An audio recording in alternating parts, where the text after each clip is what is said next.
హరి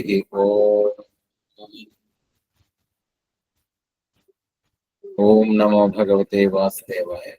ఓం నమో భగవతే వాసుదేవాయ. ఓం నమో భగవతే వాసుదేవాయ. హరి ఓం. జయ గురు. అందరికీ నమస్కారం. Welcome all for today's satsang. Hari Om Om Om. Thank you sir. అందరికీ నమస్కారం. Welcome all. కృష్ణమోహన్ గారు, వడ్డాది కృష్ణమోహన్ గారు, నమస్కారం సార్. నమస్తే. నమస్తే అండి. మేడం గారు ఫోన్ పోలేదని నా ఫోన్. నమస్కారం. నమస్తే. ఒకసారి వీడియో ఆన్ చేయండి కృష్ణమోహన్ గారు. నమస్తే. నమస్తే కృష్ణమోహన్ గారు, వీడియో ఆన్ చేయండి. నాకు గుర్తుపడతారు. వీడియో ఆన్ చేయండి కృష్ణమోహన్ గారు. నిన్న మాట్లాడుకున్నాం. మేడం గారు జాయిన్ అయ్యారు సార్. మేడం గారు జాయిన్ అయ్యారు. పక్కనే ఉన్నారండి. పక్కనే ఉన్నారు.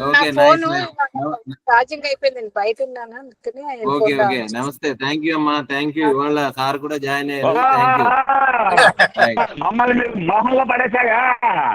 ఇంకా కృష్ణమోహన్ గారు ఏమో అనుకున్నా నేను. Okay okay.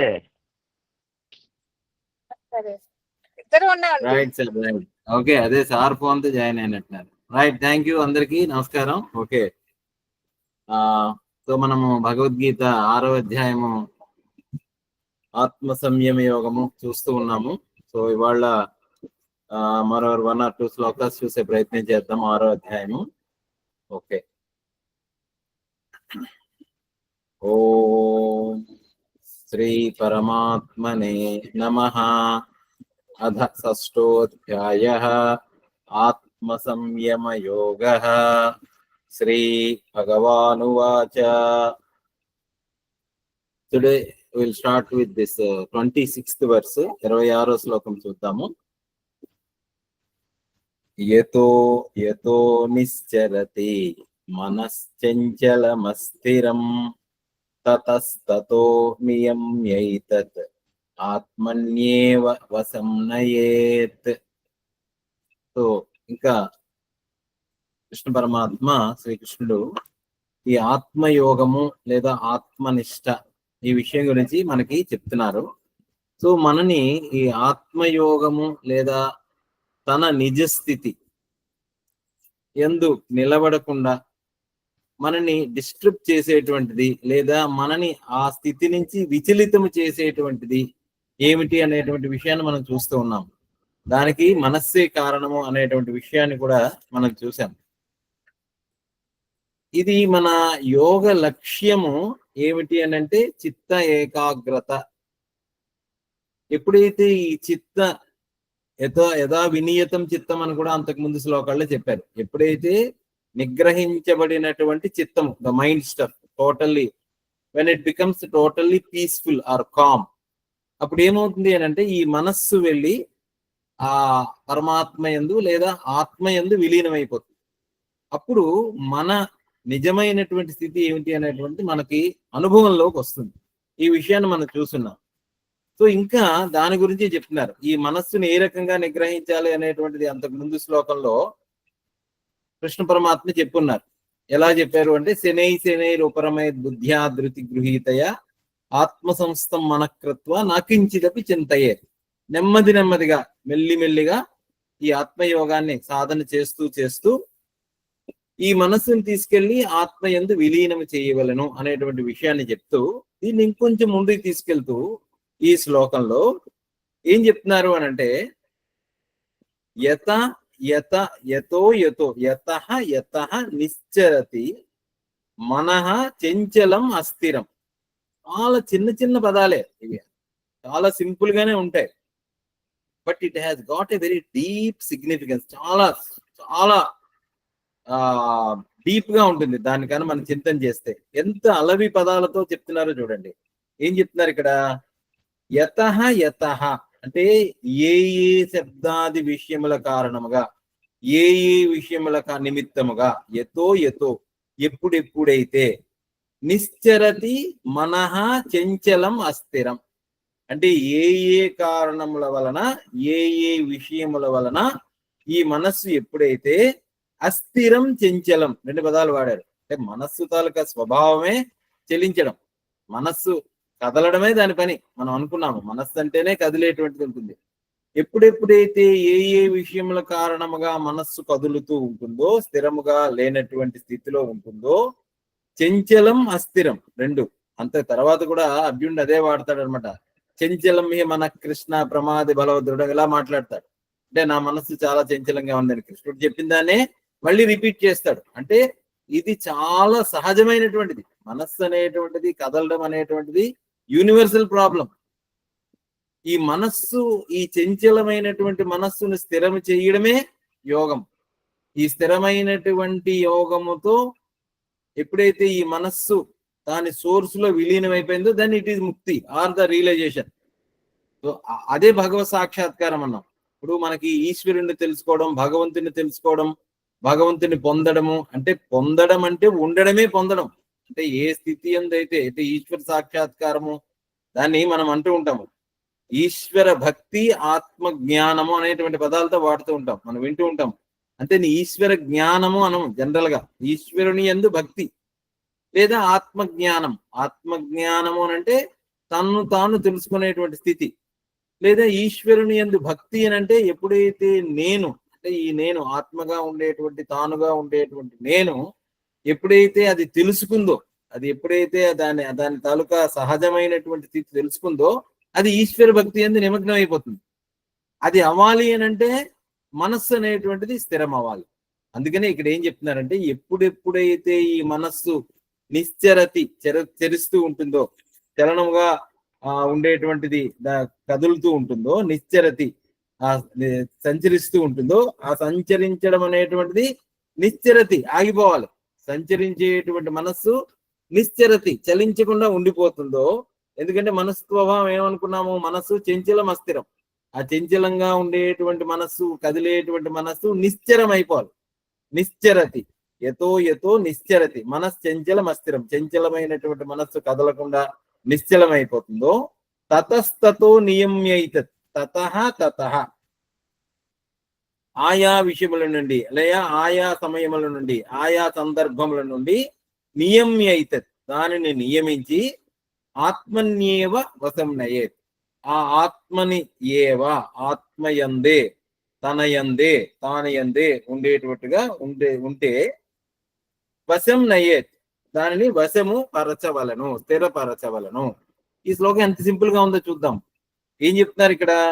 చంచలము అస్థిరము ఒక మనస్సు ఏ నిమిత్తముగా పారిపోవునో ఆ మనస్సును ఆ నిమిత్తము నుంచి నిగ్రహించి నిశ్చరతి దానిని నిగ్రహించి ఆత్మస్వరూపమునందు మాత్రమే వశమగునట్లు చేయవలను. వెరీ సింపుల్ కదండి. ఏ ఏ విషయాల నుంచి మనస్సు తెలుస్తూ ఉంటుందో ఆయా విషయాల నుంచి దాన్ని నిగ్రహించి మళ్ళీ వెనక్కి తీసుకొచ్చి దాన్ని ఆత్మయందు పెట్టు, అప్పుడు నువ్వు ఆత్మస్థితిని పొందుతావు అనేటువంటి విషయాన్ని చెప్పారు. ఇంకెందుకులో తెలుసుకునేటువంటిది ఏముంది?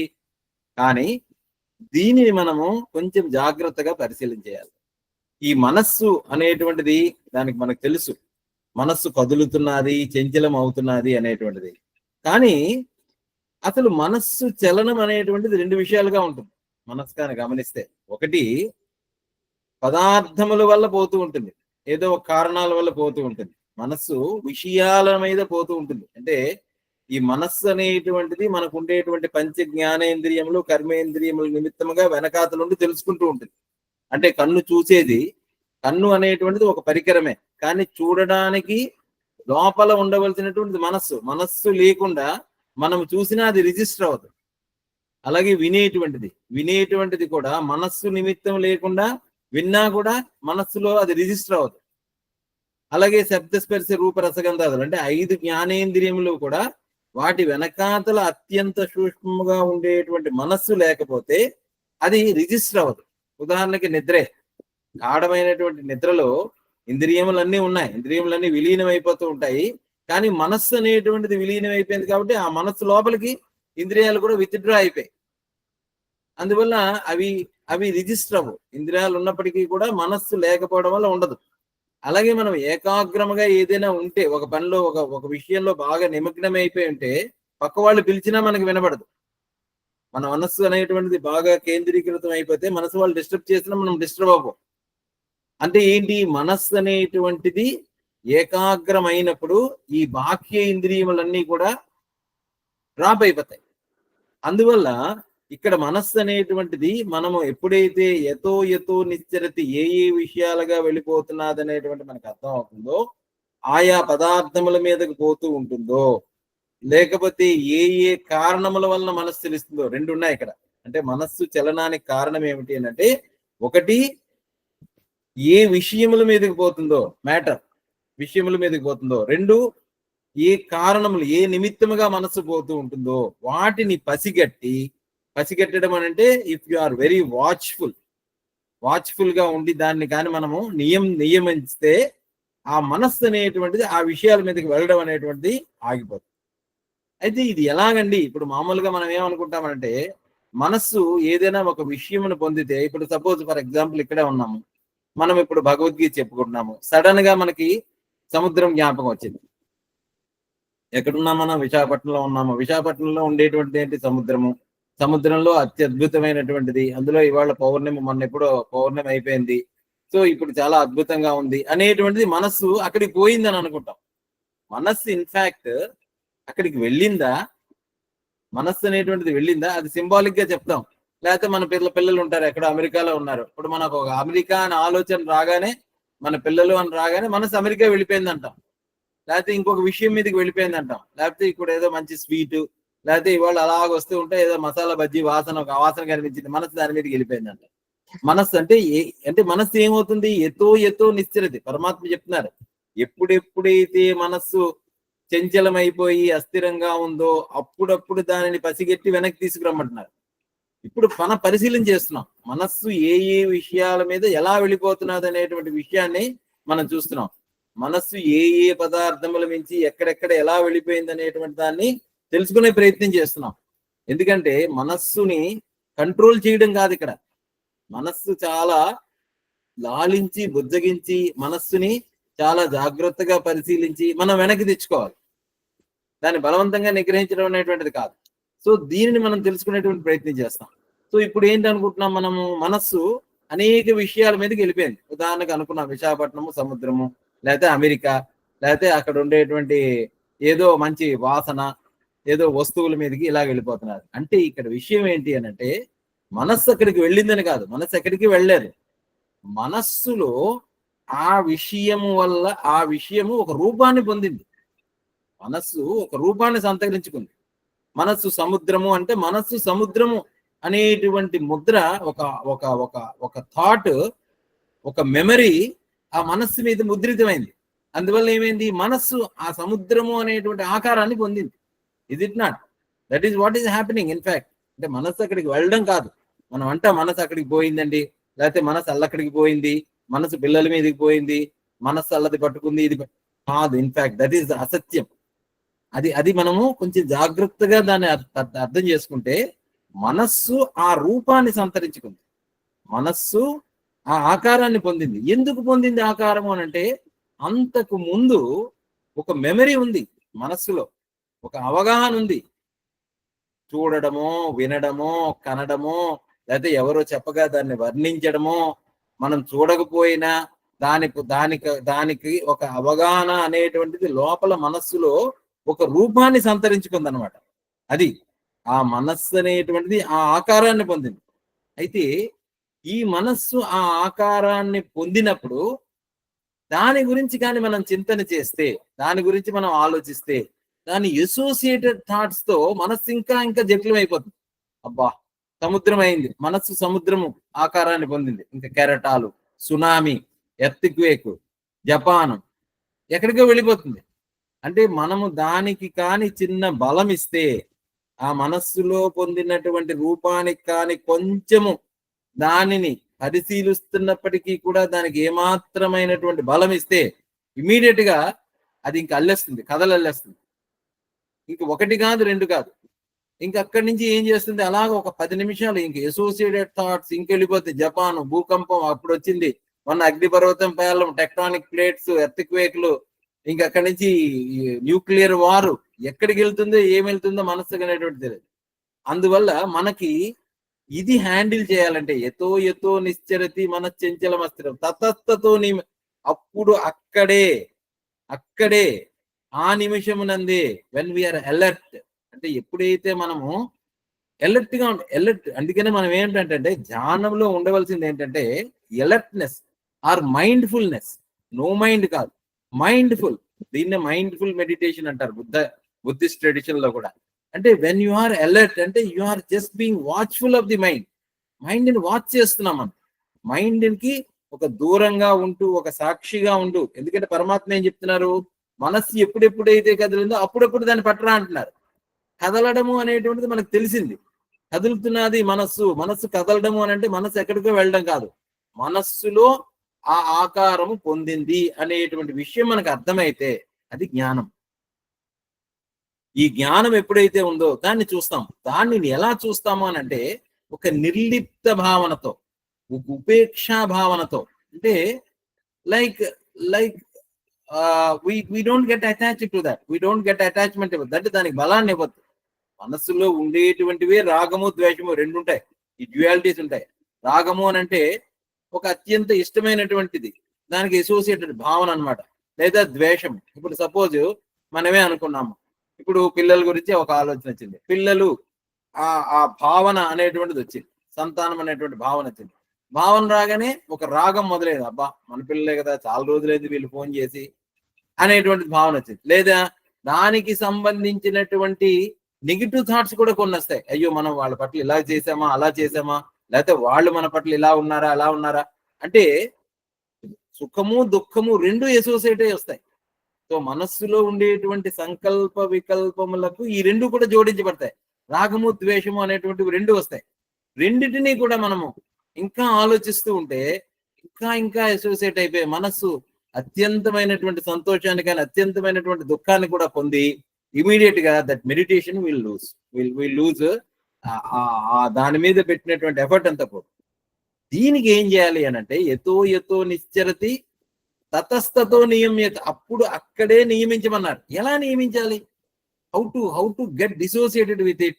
అంటే దీనికి వెనకాతలు ఉండేటువంటి సత్యం ఏమిటి. ఇప్పుడు సపోజ్ మళ్ళీ మనము ఒక సినిమా ఎగ్జాంపుల్ తీసుకొద్దాం. సినిమా అంటే మూవీ. ఈ మూవీలో ఏం జరుగుతుంది, మూవీ తెర మీద ఒక బొమ్మ పడుతుంది. ఎక్కడి నుంచి, ఒక స్క్రీన్ నుంచి ప్రొజెక్ట్ చేయబడినటువంటి ఒక రేలో ఒక ఫిల్మ్ కదలడం వల్ల ఆ తెర మీద ఒక బొమ్మ పడింది. ఆ బొమ్మ మీద మనకి అనేకమైనటువంటి రూపాలు కనిపిస్తాయి. అక్కడ అగ్నిపర్వతం ఉంటుంది, అక్కడ సముద్రం ఉంటుంది, అక్కడ పెద్ద పెద్ద జెట్స్ ఉంటాయి, విమానాలు ఉంటాయి, కొట్టేసుకుంటూ ఉంటారు హీరోలు విలన్ ను కొట్టేసుకుంటారు, నరికేసుకుంటూ ఉంటారు, చంపేస్తూ ఉంటారు, లేకపోతే హీరోయిన్ డ్యూయెట్లు పాడేసుకుంటూ ఉంటారు. Is it not mind? The thing that is getting projected on the screen, is it anything different from our mind? ఇప్పుడు ఇందాక ఎగ్జాంపుల్ అనుకున్నాం, మనస్సులో ఏ ఆలోచనలు అయితే కదలాడాయో ఆ ఆలోచనలో నథింగ్ బట్ ద పిక్చర్స్ అనుకున్నాము, నేమ్స్ అండ్ ఫార్మ్స్ అనుకున్నాము. అంటే నేమ్స్ అండ్ ఫార్మ్స్ మనస్సు అనేటువంటి తెర మీద ఎందుకు ప్రొజెక్ట్ చేయబడ్డాయో మనకు తెలియదు. somehow మనకు ఉండేటువంటి మెమరీ అవ్వచ్చు, మనకు ఉండేటువంటి వాసనలు అవ్వచ్చు, దానివల్ల మనస్సు మీద ప్రొజెక్ట్ చేయబడినటువంటి బొమ్మలకి తెర మీద ప్రొజెక్ట్ చేయబడినటువంటి బొమ్మలకి ఏం డిఫరెన్స్ ఉంది? అది జ్ఞానం, అదే తెలివి. అంటే if you can understand the truth behind the happenings in the mind, happenings on the mind, అంటే మనస్సు మీద కదలాడేటువంటి బొమ్మలకి సినిమా తెర మీద కదలాడేటువంటి బొమ్మలకి ఏ రకమైనటువంటి భేదము లేదు అని అర్థమైనప్పుడు. ఎందుకంటే పోతారు మిథ్య. సినిమా తెర మీద, ఇప్పుడు సినిమా తెర మీద చాలా ఒక ధర్మంగా ఒక మంచి ధర్మాత్ముడైనటువంటి పెద్ద మహానుభావుడు వచ్చాడు, పెద్ద పెద్ద ఉపన్యాసాలు ఇచ్చాడు, ఆయన ధర్మజ్ఞుడు అన్నారు, ఆయన మంచి పనులు చేశారు, ఆయన ఆస్తినంతా కూడా ప్రజలకు ఇచ్చేసి ఆయన అలాగా ప్రజల్లో కలిసి అలాగా వాళ్ళందరినీ పరిపాలిస్తూ హాయిగా తీసుకెళ్లి చివరికి అలాగా శూన్యంలో కలిసిపోయి వెళ్ళిపోయాడు. అది ఒక సినిమా. ఆ సినిమా మీద మొత్తం అంతా ధర్మము, పాలన, చాలా మంచితనము అంతా అయింది. What difference does it make to the screen? Do we associate anything బాగుంది అని ఏదో రకంగా అంటాము. సో వీ డోంట్ గెట్ దాని వెనకాతలు రాగం ఏమైనా పెట్టుకుంటామా? పెట్టుకున్నా కూడా అది అసత్యము, మూర్ఖమే అవుతుంది. సిమిలర్లీ ఒక తెర మీద చాలా హత్యలు, క్రోధాద్భవాలు, పగలు, ప్రతీకారాలు, ద్వేషాలు కూడి ఉండేటువంటి ఒక పెద్ద యాక్షన్ మూవీ జరిగింది. Does it happen anything on to the screen? ఆ మూవీ తెరకి ఏమైనా జరుగుతుందా? దానికి అంటే ధర్మమైన అధర్మమైన ఆ సినిమా తెరకి ఏమీ జరగనట్టే మనకి చూస్తున్నటువంటి మనము కూడా అది అసత్యము, అది మిథ్య, it is only projection of light అని ఏ రకముగా మనకి జ్ఞానమునందు ఒక తెలివి అనేటువంటిది మనకి వికసిస్తుందో, similarly why should we cannot understand the same thing that is happening in the mind? అంటే మనస్సులో కూడా ఏ ధర్మమైనటువంటి ఆలోచన, ఏ అధర్మమైనటువంటి ఆలోచన, ఏ రాగంతో కూడినటువంటి ఆలోచన, ద్వేషంతో కూడినటువంటి ఆలోచన వచ్చినప్పటికీ కూడా why should we get affected? ఎందుకు ఎఫెక్ట్ అయిపోతున్నాము? ఎందుకు ఎప్పుడెప్పుడైతే ఈ కదలికలు వస్తున్నాయో అప్పుడప్పుడు దాన్ని గమనించి ఎందుకు నియమించలేకపోతున్నాము అంటే because our identity with the mind. Similarly ఇప్పుడు సినిమాలో కూడా చూసినప్పుడు మనం చాలా మంది, 90% మంది they identify with the movie, they identify with the hero, they identify with villain, they identify with the director, they got all identified with that. So ఎప్పుడెప్పుడైతే వీళ్ళందరూ ఐడెంటిఫై అయిపోయారో ఒకళ్ళంటే ఒకరికి ద్వేషము, పగ, వాడంటే వీడికి పడదు, వీడంటే వాడికి పడదు, చూస్తూనే ఉన్నాము. So this is all happening in the real life, so called. మనం రియల్ అనుకున్నటువంటి లైఫ్ లో అంటే స్క్రీన్ లైఫ్ ఇది రియల్ అనుకుంటే, సిమిలర్లీ సేమ్ అప్లైస్ టు ఇంకా మనస్సుకు వచ్చేసరికి ఇంకా అది ఎందుకు కాదు, నిజం, ఇంకా చాలా నిజం అని అనుకుంటాం. బట్ ట్రూత్ ఏంటంటే అది నిజము కాదు, దట్ ఈజ్ నాట్ రియల్. ఎప్పుడైతే ఈ జ్ఞానం అనేటువంటిది మనకు సింక్ అయిందో, ఎప్పుడైతే ఈ సత్యం అనేటువంటిది అర్థమైందో, దెన్ వీఆర్ లిబరేటెడ్. అప్పుడు ఏం చేయాలంటే, దీనికి ఏం చేయాలంటే, ఎప్పుడెప్పుడైతే ఈ కదలాడిందో అప్పుడు మనం ఏం చేయాలంటే కేవలము దాంతో అసోసియేట్ అవ్వద్దు, ఉపేక్ష చేయమన్నారు. ఉపేక్ష అంటే a sort of indifference, be indifferent to that. కృష్ణుడు ఏం చెప్పాడంటే ఉదాసీనవతాసీనం గుణేర్యో నా విచాల్యతే. గుణములందు వర్తిస్తున్నాయి. Just be try to be indifference. అంటే ఇంకోటి ఏంటంటే 2 రకాలు ఉంటాయి ఈ ఇండిఫరెన్స్ లో. I'm not talking about that indifference where in which వాళ్ళు ఏం తెలుసురా, వాళ్ళు మూర్ఖులు, వాళ్ళు చాలా అజ్ఞానులు, నేను చాలా తెలివైన వాడిని, అసలు ఏంటిది, అసలు చాలా లో పీపుల్ వాళ్ళు, అసలు వాళ్ళ జ్ఞానం లేదు, వాళ్ళ భగవద్గీత చదువుకోలేదు, వాళ్ళకి నో, నాట్ దట్ ఇండిఫరెన్స్. అంటే అహంకారముతో కూడినటువంటి ఉపేక్ష కాదు. ఉపేక్ష అనేటువంటిది ఏంటి అని అంటే అక్కడ తెలివితో తెలుసుకొని, అరే ఒక ప్రేమ అనమాట, ఒక ప్రేమ. ఇప్పుడు సినిమా మీద ఎలాగైతే కదిలే బొమ్మలు నిజము కాదు అనేటువంటి తెలివితో, ఆ బుద్ధిలో ఉండేటువంటి ఆ చిత్తులో ఉండేటువంటి మెలకువతో, because they don't know what they are doing. Jesus Christ ఏమన్నాడు సిలువ వేస్తున్నప్పుడు కూడా, forgive them, they don't know what they are doing, they are ignorant అనేటువంటి ఒక ప్రేమ ఉంటుంది, అనేటువంటిది ఒక శాంతం అనేటువంటిది ఉంటుంది. ఆ మనస్సులో కంప్లీట్ గా సత్వగుణం అనేటువంటిది ఉంటుంది. ఆ సాత్విక భావనతో ఉపేక్ష చేస్తాడనమాట ఈ జ్ఞాని. ఆ సాత్విక భావనతో మనస్సులో కదిలేటువంటి కదలికలకు, సినిమా తెర మీద పడేటువంటి బొమ్మలకు ఏ రకమైనటువంటి తేడా లేదు అనేటువంటి ఎరుకతో అది ఆ ఇండిఫరెంట్ గా ఉంటాడు అనమాట, ఆ ఉదాసీనంగా ఉంటారు. అది పరమ లక్ష్యం. అయితే ఇది చెయ్యాలి అని అంటే ఇది ప్రాక్టీస్ చేయాలి. ఇది 1 డేతో వచ్చేటువంటిది కాదు. ఇది ఎలాగ ఇప్పుడు అర్థమైపోయిందండి, ఇప్పుడు తెలిసిపోయింది అని అంటే, no, it doesn't happen like that. మొన్న అనుకున్నాం అనమాట, ఎలా వస్తుంది అని అంటే నడుస్తూ నడక నేర్చుకోవాలి. ధ్యానం చేస్తూ మనస్సును గమనిస్తూ మనకు ఆ ఉపేక్షా భావం రావాలి. ఎలా వస్తుంది అని అంటే తెలుసుకుంటే వస్తుంది. దానికి పట్టుదల కావాలి, ధైర్యం కావాలి, ప్రేమ కావాలి. ఇవన్నీ కూడా అంటే మనస్సుని లాలించి బుజ్జగించి ప్రేమగా తెలుసుకుంటూ చూస్తూ వీ కెన్ బికమ్ వాచ్ఫుల్. అది చెప్తున్నారు అనమాట ఇక్కడ.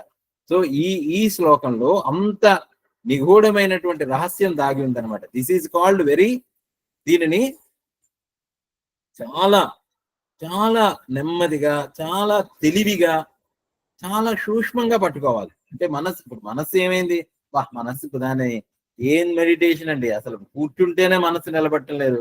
కూర్చుంటే ఎక్కడికో పారిపోతుంది. ఎక్కడికి పారిపోలే. కూర్చోవడం వల్ల ఏమవుతున్నది అని అంటే ఆల్రెడీ మనం వీఆర్ వెరీ యాక్టివ్. అందుకనే దీన్ని ఏమన్నామంటే రజోగుణం చాలా ఎక్కువగా ఉంటుంది, తమో గుణం ఉంటుంది. ఓకే, తమో గుణము వల్ల బద్ధకము, ఆలస్యము, అలా తర్వాత అర్థం కాకపోవడము అనేటువంటి ఉంటాయి. ఆ స్టేజ్ నుంచి యాక్టివ్ స్టేజ్ లోకి వస్తాం, రజస్సులోకి వస్తాం. ఈ రజోగుణంలో ఏముంటుంది? కదలిక ఉంటుంది, తెలివి ఉంటుంది, కానీ ఇది ఎప్పుడు కూడా ఉద్రేకపూరితంగా ఉంటుంది, యాక్షన్ ఓరియంటెడ్ గా ఉంటుంది రజస్సు. ఈ రజోగుణం ఎప్పుడైతే వెరీ యాక్టివ్ గా ఉంటుందో ఇది ఏమవుతుందంటే కామక్రోధ ప్రేరేపితం అవుతుంది. అందుకనే ఇదే చెప్తారు ఇక్కడ కూడా, యతో నిశ్చరతి అంటే మనస్సు సహజముగా రాగద్వేషాదుల వలన అతిశయించి చలన స్వభావం కలిగి ఉండడం. మనస్సు అంటేనే most part is rajas, most of the part. ఎందుకంటే సృష్టి, స్థితి, విలీనం అనేటువంటిది తమస్సు, స్థితి అనేటువంటిది రజస్సు, సృష్టి అనేటువంటిది క్రియేషన్, బ్రహ్మ. సో ఈ క్రియేటివిటీ అనేటువంటిది ఎప్పుడు కూడా సత్వగుణంగా ఉంటుంది, తెలుసుకోవడం అనేటువంటి గుణంగా ఉంటుంది. స్థితి అనేటువంటిది రజోగుణంగా ఉంటుంది, ఆ రజోగుణంలో చాలా యాక్టివ్ గా ఉంటుంది అనమాట.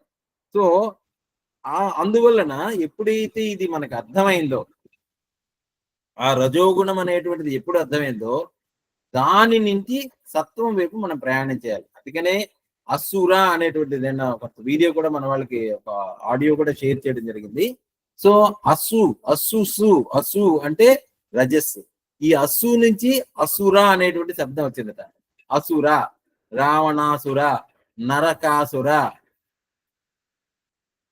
సో ఈ అసురి లక్షణం ఏమిటి అని అంటే వాళ్ళ పని ఏంటంటే they are very much attached to the desires. They just ఆ యాక్టివిటీని పెంచి పోషిస్తూ ఉంటారు. వాళ్ళు ఎప్పుడూ కూడా ఏదో ఒక యాక్టివిటీలో నిమగ్నం ఉంటారు. మనం కానీ ఎంటైర్ హిస్టరీ కానీ చూస్తే అనేకమైనటువంటి యుద్ధాలు జరిగాయి. ఈ యుద్ధాలు దేనికి జరిగాయి అని అంటే బికాస్ ఆఫ్ దట్ ల్యాండ్, అంటే డిజైర్, ఆ కామన, కోరిక వల్ల యుద్ధాలు జరిగాయి. ఏం కోరిక? Either land grabbing, or gold, or బంగారం, ఆర్ స్త్రీ. సో ఈ మూడింటి వల్లే మన రామకృష్ణ పరమహంస కూడా చెప్తారు. సో ఈ మూడే కామన కాంచన, డిజైర్ అండ్ యాక్టివిటీ. ఆ డిజైర్, ఆ కామన, ఆ బంగారం, ఆ డబ్బు, ధనము, వీటి వల్లే అనేకమైనటువంటి యుద్ధాలు జరిగినట్టు. యుద్ధము అని అంటేనే that fight between the good forces and the negative forces, మంచి నకారాత్మకము సకారాత్మకమైనటువంటి గుణాల మధ్య జరిగినటువంటి యుద్ధం. ఆ యుద్ధం ఎప్పుడూ జరుగుతూనే ఉంటుంది. దాన్ని ఎలా పోగొట్టాలి అని అంటే తెలివి, జ్ఞానము. ఎప్పుడైతే ఈ జ్ఞాన స్వరూపము ఏంటి చింతన చేయాలి. What is my mind, why there is some this oscillation in the mind. If you can understand that, then ఏమవుతుందంటే దెన్ తతస్తతో నియమ్యైతే దాన్ని తీసుకొచ్చి ఏం చేయాలి? ఆత్మని ఏవ వశం నయేత్, దాన్ని తీసుకొచ్చి ఆత్మయందు కూర్చోబెట్టాలి.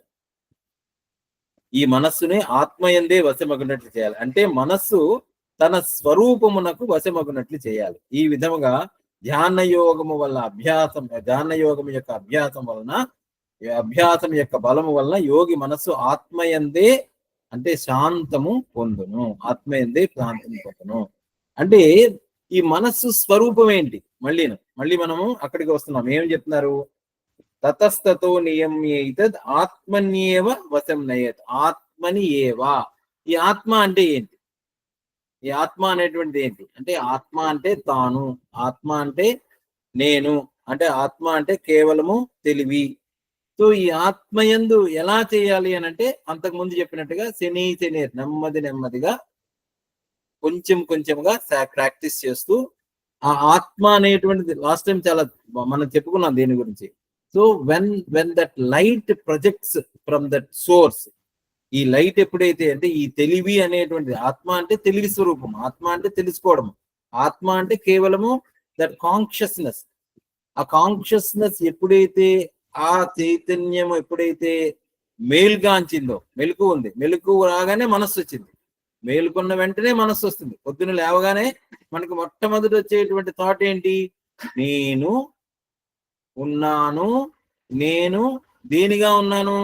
ఏదో తండ్రిగా ఉన్నాను, లేదా భర్తగా ఉన్నాను, లేదా ఉద్యోగిగా ఉన్నాను, లేదా ఒక దేశ పౌరుడిగా ఉన్నాను, సంథింగ్. అంటే ఈ తెలివి ఎప్పుడైతే మెలకు వచ్చిందో, తెలివిలోకి ఎప్పుడైతే వచ్చామో, ఆల్ ద మైండ్ లో ఉండేటువంటి ఆ థాట్స్ అన్ని కూడా, ఈ సంస్కారాలన్నీ కూడా, అంటే సబ్ కాన్షియస్ గా ఏవైతే మెమరీలో ఆల్రెడీ రికార్డ్ అయి ఉన్నాయో, ఆ రికార్డ్ అయినటువంటివన్నీ కూడా దీని మీద వచ్చి పడిపోతాయి. అంటే ఏమైంది, మనస్సు మేల్కొంది, మనస్సు అనేటువంటిది యాక్టివ్ అయిపోయింది. ఈ మనస్సు మేల్కోగానే ఏం చేస్తాము, వెంటనే వీళ్ళు get involved in some activity. వెంటనే we start doing some activity, whatever be the activity.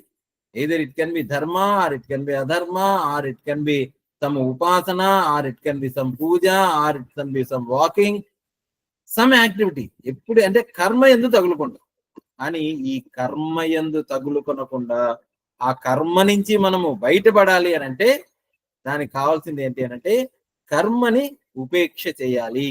అంటే you be an indifferent to your activity. ఎలా ఉండాలి ఇండిఫరెంట్ అంటే, ఇందాక మనము సాక్షిగా చూచేటువంటి వాడుగా, లైక్ ఏ వాచ్మెన్.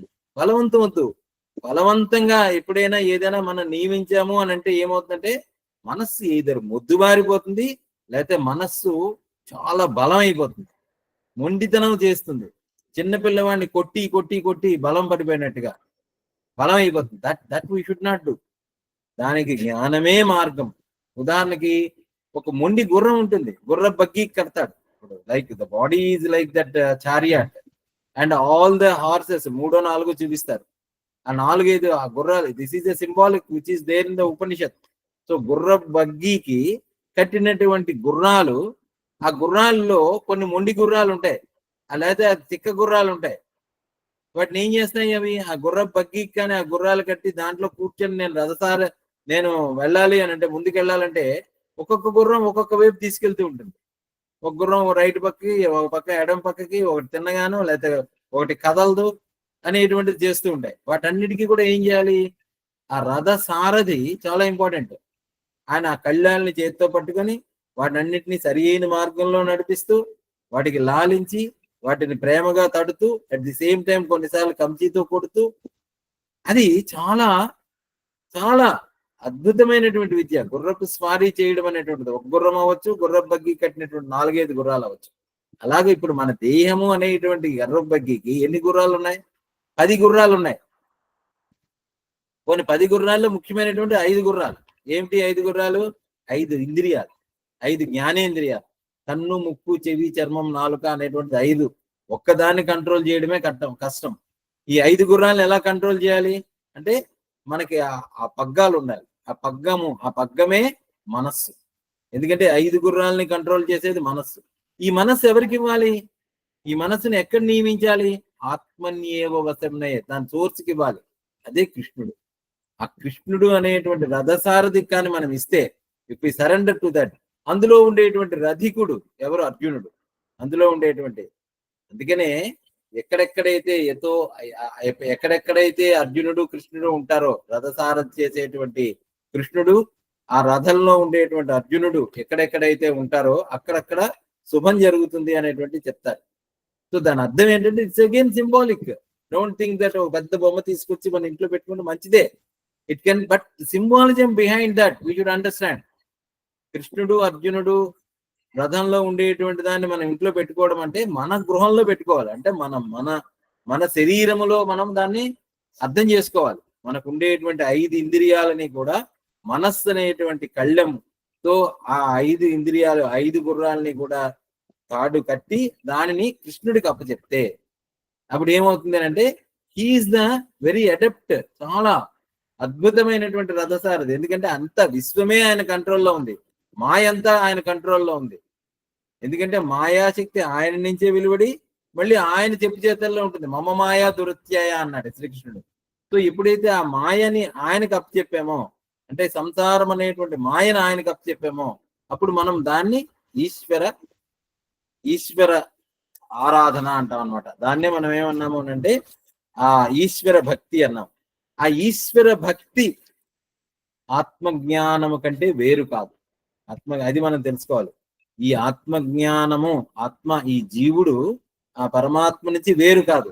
సో అందువల్ల ఎప్పుడెప్పుడైతే ఈ చలనం వస్తుందో ఆ చలనమును తీసుకొచ్చి ఆత్మని వశంనయ్యేది. ఎందుకంటే ఆత్మే పరమాత్మ, అదే కృష్ణుడు. సో ఆ పరమాత్మకి ఎప్పుడైతే మనము హృదయమునందు నెలకొల్పుతామో then we are in that state of realization అన్నమాట. ఆత్మన్యేవ వశం నయేత్, అది చెప్తున్నారు ఈ శ్లోకంలో. So this is what, that's why this shloka need to be meditated for understanding. ఎక్కడెక్కడే ఇప్పుడు చెప్పుకోవడానికి అర్థం ఉంది, వెరీ సింపుల్. ఏతో నిశ్చరతి, ఎప్పుడెప్పుడైతే మనస్సు చాలా అస్థిరత్వం పొందుతూ ఉంటుందో, మనస్సు చంచలం అస్థిరం, అటువంటిప్పుడు అస్థిరమగున్నటువంటి మనస్సు ఏ నిమిత్తముగా మనం చూసాము, ఏ కారణాల వల్ల ఏ విషయాల వల్ల మనస్సు చలిస్తూ ఉంటుందో ఆ మనస్సును ఆయా నిమిత్తము నుంచి నిగ్రహించి ఆత్మస్వరూపమునందు వశమగినట్లు చేయగలను. చెప్పడానికి బాగుంది, కానీ దీనిని కానీ ఇంత డీప్ గా if you can able to understand that, like ఆ గుర్రములకు ఉండేటువంటి కళ్ళెము, ఆ కళ్ళెమును భగవంతునికి అర్పిత చేసి ఈశ్వరార్పణ భావంతో ఎప్పుడైతే మనము ధ్యానమునందు అవేర్నెస్ తో వాచ్ఫుల్ బీయింగ్ గా మనం ఉంటామో, then will be established our own self అనేటువంటి విషయాన్ని ఇక్కడ మనకి పరమాత్మ చెప్తున్నారు.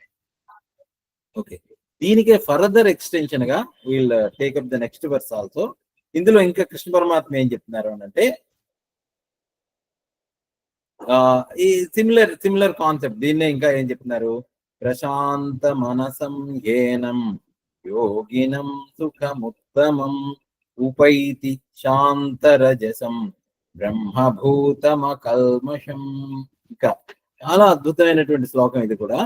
ఇంకా ఏం చెప్తున్నారు ఇక్కడ, ప్రశాంత మనసం ఏనం యోగినం సుఖముత్తమం ఉపైతి శాంతరజసం బ్రహ్మభూత అకల్మషం.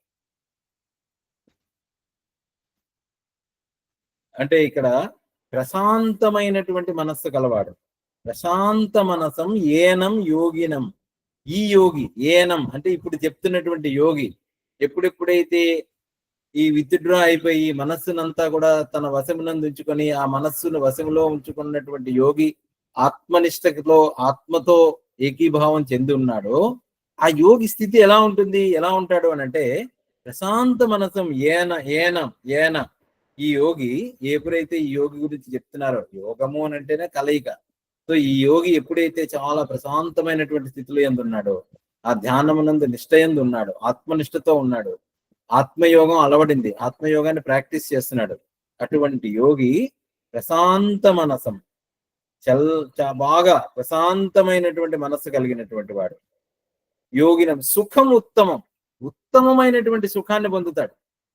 ఉత్తమమైనటువంటి సుఖము, ఉత్తమమైనటువంటి సుఖం ఏంటండి, సుఖం అంటే సరిపోతుంది కదా అంటే ఇక్కడ సుఖము చెప్పాలి కదా, దాన్ని వర్ణించాలి. పంచదార బాగా తీపండి అంటే, తీపంటే ఏంటండి, చాలా తీయగా ఉంటుంది.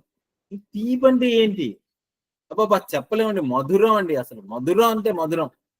Nobody has experienced sugar, how can you వర్న్ ఇట్, దాన్ని ఎలా వర్ణిస్తాడు అంటే, ఇక్కడ ఏం చెప్తున్నారు పరమాత్మ, సుఖం ఉత్తమం, ఉత్తమమైనటువంటి సుఖం.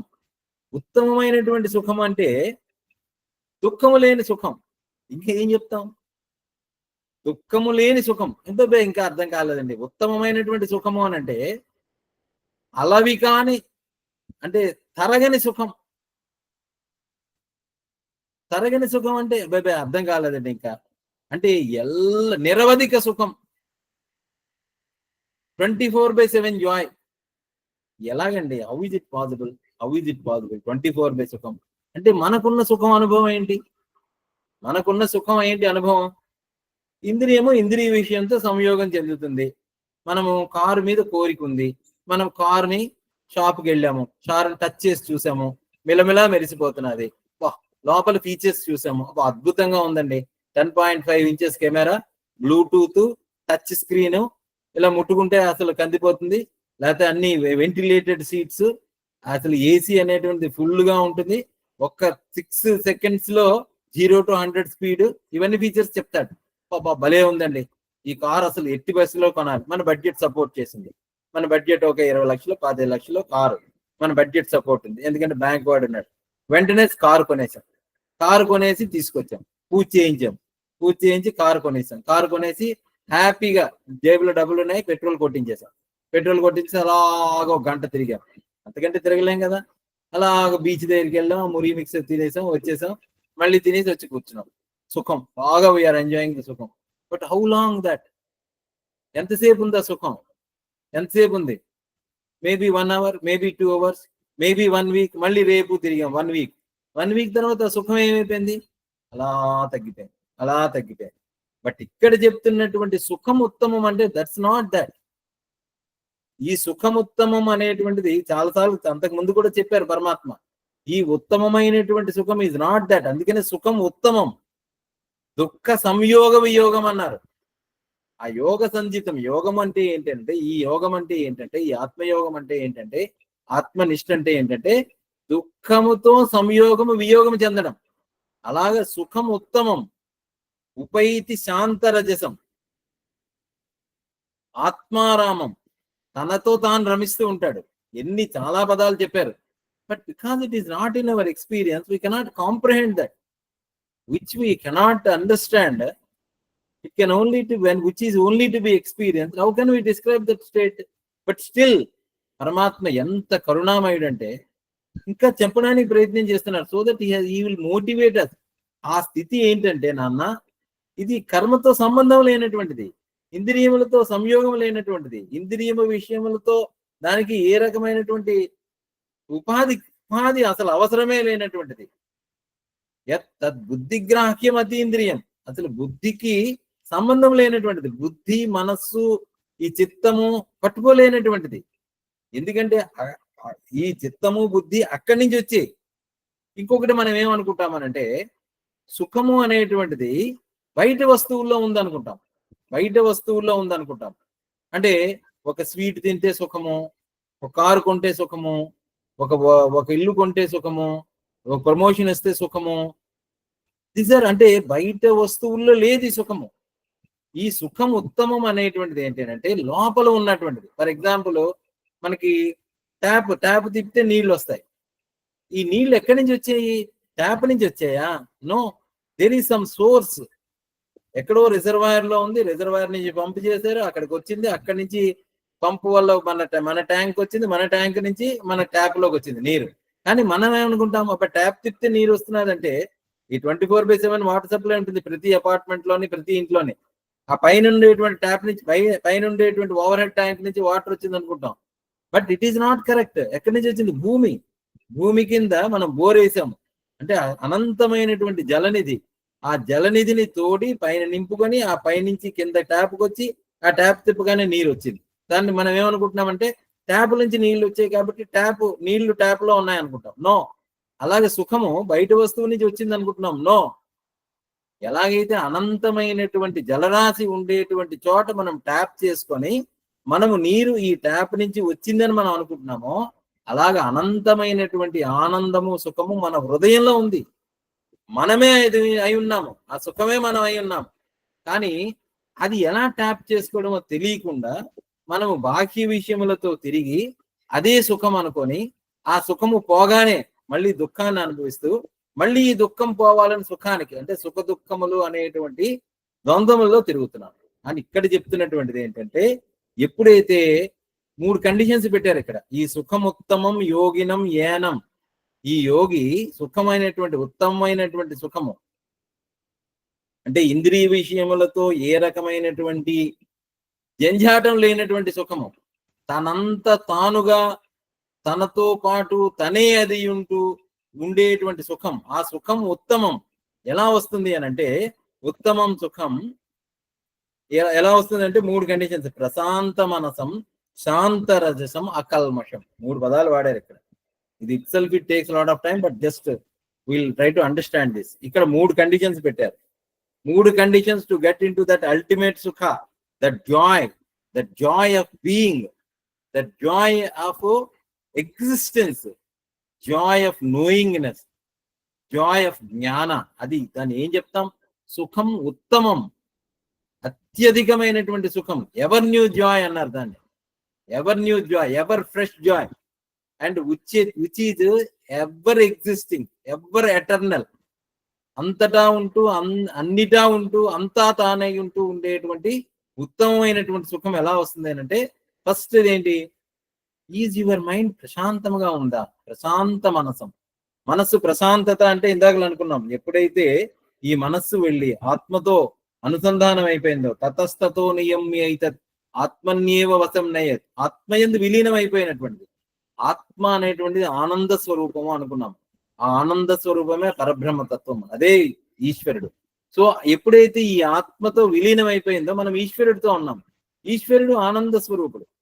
ఆనందం ఎలా వచ్చిందండి అని అంటే, ఏ ఉపాధి రహితము, దానికి ఏ ఆలంబన అవసరం లేదు, ఏది పట్టుకోవాల్సిన అవసరం లేదు, ఏ కర్మ అవసరం లేదు. ఆ కర్మ అవసరమైన లేకుండా నిర్గుణము, నిరాకారము, నిరుపాధి, నిష్క్రియ. These are the terms. అంటే ఇఫ్ వి అండర్స్టాండ్ దట్, ఆ మనసుకు అర్థం అవుతుంది అనమాట. ఎలాగైతే సినిమా ఇట్ ఈస్ ఓన్లీ ఒక ఆలంబన కాదు, ఇట్స్ మాయ. సినిమా అనేటువంటిది ఒక మాయ. సిమిలర్లీ ఈ లోపల ఉండేటువంటి కదలిక మాయ. కదలికకు ఆధారము కదలనటువంటి చైతన్యము. చైతన్యములో అంటే నదిలో అలలు జస్ట్ మిథ్య, ఒక రాయి వేయడం వల్ల ఒక కదలిక వచ్చింది. But that is not true. అసత్ స్వరూపము, కదలికలు లేనటువంటి స్థితి, అది సత్యము, అది ఈశ్వరుడు. సో ఆ ప్రశాంత మనస్సు, ఎప్పుడైతే ఈ మనస్సు అనేటువంటిది ప్రశాంతమైందో, ప్రశాంతమైనటువంటి మనస్సు, ఈ సర్వాతిశయమైనటువంటి ఆనందం, అందుకే ఉత్తమమైనటువంటి ఆనందము అని అంటే ఇంకొక పదం వాడుతున్నారు ఇక్కడ శంకర్లు, సర్వాతిశయమగు ఆనందమును పొందిన. ఇది ఇంకో కండిషన్ ఏంటి అని అంటే శాంత రజసం. రజస్సు అంటే శాంతం, అంటే ధూళి. ఇప్పుడు ధూళి ఏదైనా ఒక మట్టి రోడ్డు మీద ఒక ట్రక్ వెళ్తే అది ఏమవుతుంది? బాగా ఎగిరిపోతుంది. ధూళంతా చల్లా చెదరైపోయి కళ్ళన్నీ మూసేసి అసలు డ్రైవింగ్ కూడా మనకు తెలియదు. డ్రైవింగ్ కూడా చెల్లె ముక్కుల్లోకి, ఇంకా బయట ఉంటే ఇంకా అసలు మొత్తం అయిపోయింది. ఒక హెలికాప్టర్ దిగినప్పుడు పెద్దగా తిరుగుతూ ఉంటుంది, తిరిగినప్పుడు ఆ చుట్టూ ఉండేటువంటివన్నీ కూడా చల్లా చెదరైపోతాయి. అలాగా మనస్సు అలా తిరుగుతూ ఉంటే, అన్ని ఉపాధుల్లో తిరుగుతూ ఉంటే, విషయాల్లో తిరుగుతూ ఉంటే అల్లకల్లోలంగా ఉంటుంది. హెలికాప్టర్ దిగుతున్నప్పుడు ఎంత స్పీడ్ గా తిరిగితే మనకి ఏమవుతుంది? అంతలాగా రేగిపోతుంది దుమ్ము రేగిపోతుంది. మట్టి రోడ్డు మీద వెళ్తున్నప్పుడు, కారు వెళ్తున్నప్పుడు ఇంకా అద్దాలు అన్ని కూడా మొత్తం అంతా ధూళితో కమ్మేసినట్టుగా, అలాగా ఆ రజస్సు అనేటువంటి ధూళితో కప్పేసింది మనస్సు. ఆ మనస్సు అనేటువంటి ఆ ధూళి అంతా కూడా శాంతం అవ్వాలి, ఆ ధూళి తొలగిపోవాలి. ఆ ధూళి ఏంటి అని అంటే ఇక్కడ మోహము, రాగము, క్రోధము, భయము, ఉద్వేగము, ఇవన్నీ మనసులో ఉండేటువంటి దోషాలే కదా. మనం చెప్పుకుంది బాగుంటుంది, కానీ తెలిసి మౌనము పోనవే వెర్రి మనస అన్నారు. తెలిసితే మోక్షము, తెలియకుంటే బంధము. It as simple as that. So మనస్సులో ఓకే కదలిక వచ్చింది, మనసులో రాగం వచ్చింది, బీ ఉపేక్ష, just be watchful to that. కదలికే కదా, బొమ్మే కదా, సినిమా తెర మీద పిక్చరే కదా పడుతున్నది. I'm not that. Why can't we do that? Because we don't know how to practise the meditation. We don't know that because we didn't understand that till now. పరమాత్మ చెప్పినంత వరకు కూడా మనం ఏదో అనుకుంటున్నాం, మనసు కదిలిపోతుందండి, మనసు అక్కడికి వెళ్ళిపోయిందండి, మనసు బొంబాయి వెళ్ళిపోయిందండి, మనసు సినిమా హీరో మీదకి వెళ్ళిపోయిందండి, లేకపోతే మనస్సు అక్కడికి వెళ్ళిపోయింది. మనస్సు వెళ్ళలేదు, మనస్సు ఆకారాన్ని సంతరించుకుంది. ఆ ఆకారాన్ని సంతరించుకోవడానికి మనం మళ్ళీ ఇంకా బలం ఇస్తున్నాం. ఇది ఏంటంటే చికాకు కూర్చుంటే చాలు ఇంకా బలం అయిపోతుంది మనసు. ఇంకా లేదు పట్టుకురావాలి, బలవంతంగా తీసుకొస్తారు, ఇంకా చికాకు అయిపోతుంది, ఇంకా మొండి అయిపోతుంది. అలా వారం రోజులు ప్రాక్టీస్ చేయకపోతే, వారం రోజులు ఇలా చేస్తే ఇంకా అసలు జన్మలో మెడిటేషన్ చేయడు వాడు. ఇఫ్ యూ డోంట్ అండర్స్టాండ్, అందుకనే జ్ఞాత్వా కర్మ కుర్వీత. జ్ఞాత్వా తెలుసుకో, వితౌట్ నోయింగ్. మెడిటేషన్ అంటే ఆశమాషి కాదు. మెడిటేషన్ కూర్చోడానండి, మెడిటేషన్ అన్ని ఈ రోజు ఎలాగో దీని విషయం తేల్చేస్తాను. You understand that first, you read that. శ్రవణ మనన నిధిధ్యాసనాల వల్ల ఇది మనకు అలవదు. సో శాంత రజస్సు, యు అండర్స్టాండ్ దట్. ఆ రజస్సు అనేటువంటిది అనగారి సత్వగుణంలోకి వెళ్తుంది. ఇందాక మనం అనుకున్నాం కదా, అసురుడు కాస్త పరమాత్మ వచ్చినప్పుడు అసురుడు ఏమైతే, రావణాసురుడు రాముడి చేతిలో నిహతమయ్యాడు, నరకాసురుడు కృష్ణుడి చేతిలో హతమయ్యాడు. సో దీని అర్థం ఏంటి అంటే ప్రకృతి పురుషుడు, శ్రీకృష్ణుడు సత్యభామ, ప్రకృతి పురుష. They will dissolve all the అసురీ గుణాస్. అలాగే this are all very symbolic. దేవతలకు రాక్షసులకు ఎప్పుడు యుద్ధం జరుగుతూ ఉంటుంది. సో దేవతలు దైవీ శక్తులు, సాత్విక గుణాలు, అసురులు రజో గుణాలు. సో వీళ్ళిద్దరికి ఎప్పుడు యుద్ధం జరుగుతుంది. ఒకసారి వాళ్ళు గెలుస్తారు, ఒకసారి వీళ్ళు గెలుస్తారు. వీళ్ళు గెలిచిన తర్వాత వీళ్ళందరూ దేవతలు ఓడిపోతే ఎవరి దగ్గరికి వెళ్తారు? విష్ణుమూర్తి దగ్గరికి వెళ్తారు, లేకపోతే బ్రహ్మ దగ్గరికి వెళ్తారు. That is the source of them. So రాక్షసులు ఎవరి దగ్గరికి వెళ్తారు? వాళ్ళ గురువు దగ్గరికి పోతారు. వాళ్ళ గురువు దగ్గరికి వెళ్ళి మళ్ళీ వాళ్ళ శక్తులు సంపాదిస్తారు. This is happens. But if you understand that this శాంత రజసం, ఉపైతి శాంత రజసం. ఇంకోటి ఏంటంటే అకల్మషం. 3 గుణాలు చెప్పాను కదా, 3 కండిషన్స్ అనుకున్నాను. అకల్మషం, కల్మషంలో లేనటువంటి వాడు. కల్మషరహితం ఎప్పుడు అవుతుంది? కూర్చుంటే కల్మషాలు తొలగిపోతాయి, ధ్యానం చేస్తే కల్మషాలు తొలగిపోతాయి, తెలుసుకుంటే జ్ఞానంతో కల్మషాలు తొలగిపోతాయి. అకల్మషం, ఈ 3 కూడా. సో ఎప్పుడైతే ప్రశాంత మనసం ఏనం యోగినం సుఖముత్తమం, ఉత్తమైనటువంటి సుఖాన్ని పొందుతాడు, ఉపైతి పొందుతాడు. బ్రహ్మభూతం అకల్మషం, బ్రాహ్మీభూతుడైపోతాడు. బ్రహ్మభూతం, బ్రాహ్మీ స్థితి. ఉత్తమమైనటువంటి యోగి లక్షణాలు చెప్పిన తర్వాత, ఆ స్థితప్రజ్ఞ లక్షణాలు చెప్పిన తర్వాత 71వ శ్లోకంలో ఏం చెప్తాడు? ఏషా బ్రాహ్మీ స్థితి పార్థ నైనాం ప్రాప్య విముక్తి. ఈ స్థితిలో ఉన్నటువంటి వాడు ఇంక విచలితులు కాలేడు. అదే చెప్తున్నారు ఇక్కడ కూడా. అగైన్ అండ్ అగైన్ పరమాత్మ is telling that you be in that state. తస్మాత్ యోగి భవార్జున, యోగివి కా. You are that.